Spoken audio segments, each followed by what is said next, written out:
you ask you a few. Hi, Diana Jensen. Hi, Lisa. So you are one of my favorite Brooklyn artists, and Thank you. I just wanted to ask you a few questions, and we'll go from there. Starting with question one, as an artist, what inspires you? Well, I have been working with found photographs for more than 2 decades now. So it was kind of a gradual interest.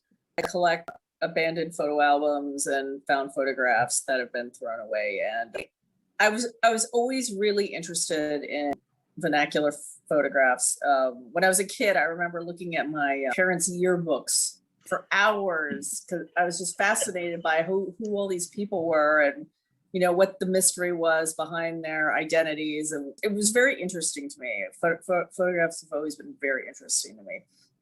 So they tell a story, and you like telling a story. Yeah, and I like it's also like unraveling a mystery. Find a photo album. It may look interesting at a glance, and then as I study it longer, I come to know the person who collected the work, collected the photographs. I feel like I'm connecting with them in a way, and when I make paintings from photographs that I find, I feel like I'm channeling their spirit through the painting process. Like as I paint their collected photos, I feel like I'm getting to know them personally.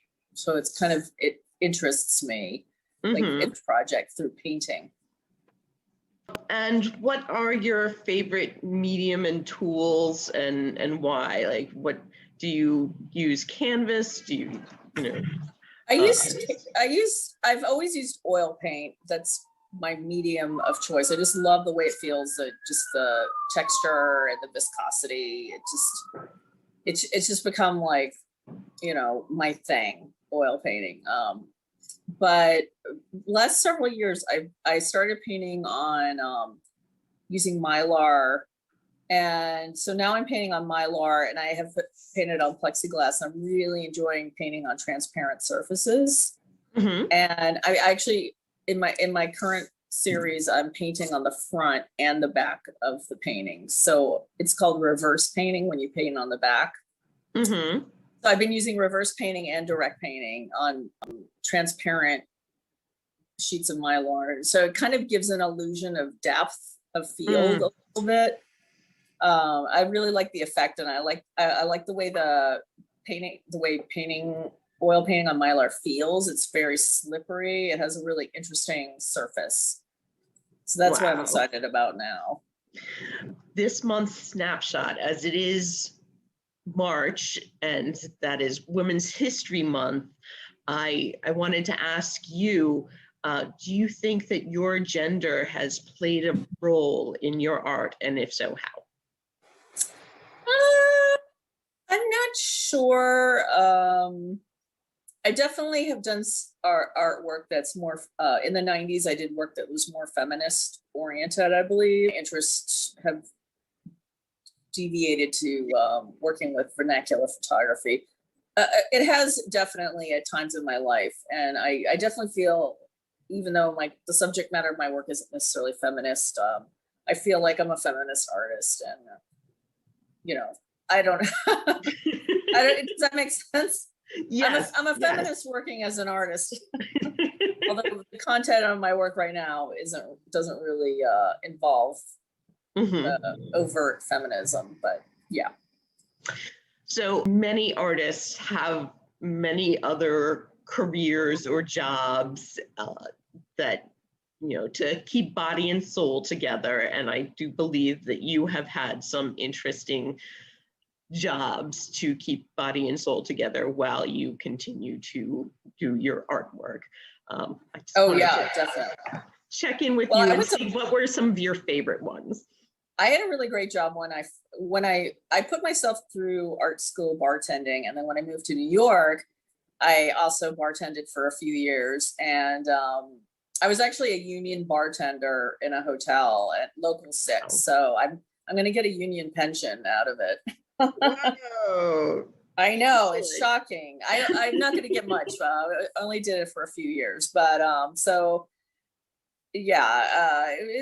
it's very interesting. I really thought it was very interesting meeting people in a hotel. You meet people from all over the world. It was quite an interesting job. I met very cool people. But for the past, 20 years or so, I've been freelancing in fashion, and so it's great. Fashion industry is a great place to work in New York City. We've been really hit hard by the pandemic, so there's not a lot of work for what I do right now, but it has allowed me to spend quite a bit. The pandemic's let me spend quite a bit of time focusing on my painting rather than hustling to make a living, freelancing. So it's been good the last year. Other than getting COVID, I've gotten a lot of pain. I've gotten a lot of really sick. I wasn't very sick. Mm-hmm. Tell me about your studios that you've had and their locations and how you chose those locations. It's just luck. When I first moved to Brooklyn, landed right downtown Brooklyn area. I think it's just fate. Mm-hmm. A friend of mine I'm from Louisiana. A friend of mine from Louisiana was actually living in Carroll Gardens, and I visited her before I moved to New York, and I stayed in Carroll Gardens, so I was really familiar with the neighborhood. But I've had studios in the downtown Brooklyn area for the entire time I've been in New York. And the first one I had was on the street right by the BQ. It was a garage with no windows. So it wasn't for the light. So that was very memorable. I stayed there maybe 9 months, and then I was over on Tiffany Place before it was renovated. Now it's a luxury loft, but I was right on the waterfront, and it was so cold. It was beautiful. It was beautiful. The light was beautiful, but it was so cold there. We had no heat on the weekends and at night, so it was like really, really chilly. I never took off my long underwear the entire time I lived in that place. And then, I ended up over in Metro Tech. I had a giant loft. You visited it, right? No, I never got to there. Yeah. I moved to a really gigantic loft in Metro Tech, and I was there for a number of years with a couple of roommates. And we had 5,000 square feet. Whoa. So it was immense, enormous. And I've been downsizing ever since. After that, I was in Dumbo for several years, and that was a really nice studio. I shared it with 5 people, and we had a backyard. So it was very convivial situation, really nice. And now I'm in Red Hook. Yes, great backyard, great barbecues. It was just really, I've been very lucky. I've had really good studios. And your current studio is in my old neighborhood. In Red Hook. I'm in one of those beautiful historic Civil War era warehouses. So it has a lot of, I'm right on the pier. So like literally the water is outside my front door. It's very inspiring. I feel like I'm doing art in Maine. It's so different from anywhere else in the city. It's really a unique place. I really love it. If you want to find out about your current projects that you worked on in 2020 and how the pandemic affected your art. Well, the pandemic completely inspired my new series. I actually, when I had a fever with COVID, I had this dream about the artwork I was going to do. Paintings are covering the wall like wallpaper. It's like a COVID dream, and work with vernacular photography. And so, the whole pandemic, being quarantined and sheltering and everything.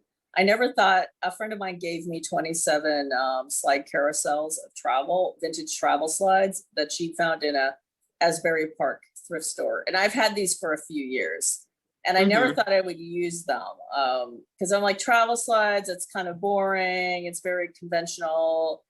I didn't find it that interesting at the time. But then when the pandemic hit, I'm like, oh, this is the perfect time to paint travel images because, I'm stuck at home and nobody can travel. And so I was fortunate that when I was quarantined, I had all of this art material to work with. I had 27 slide carousels of vintage travel slides. And so since I was quarantined, I started working from those images on transparent Mylar, and I've got more than 30 paintings done so far.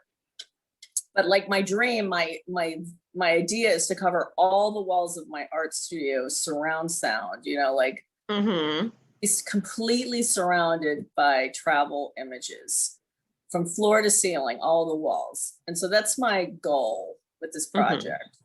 And, you know, I'm How far are you? maybe halfway done. I've done more than 30 paintings, but it's going to take a while.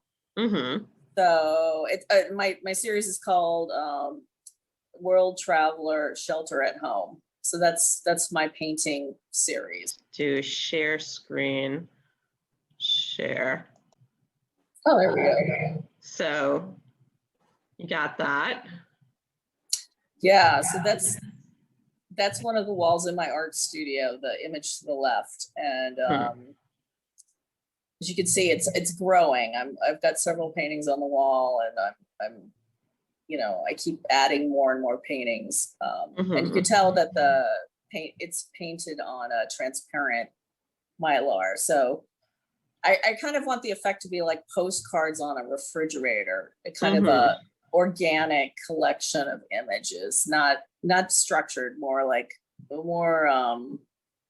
free form, the way they're pinned up on the wall. So, and just for my viewers to know, they can find you on Instagram at DianaJensen_art. Yes. And then you also have a website, and tell me the website is? DianaJensen.com. Okay. Thank you so much for doing this. And I look forward to seeing you in person, hopefully sooner rather than later. Yes, I'll see you soon.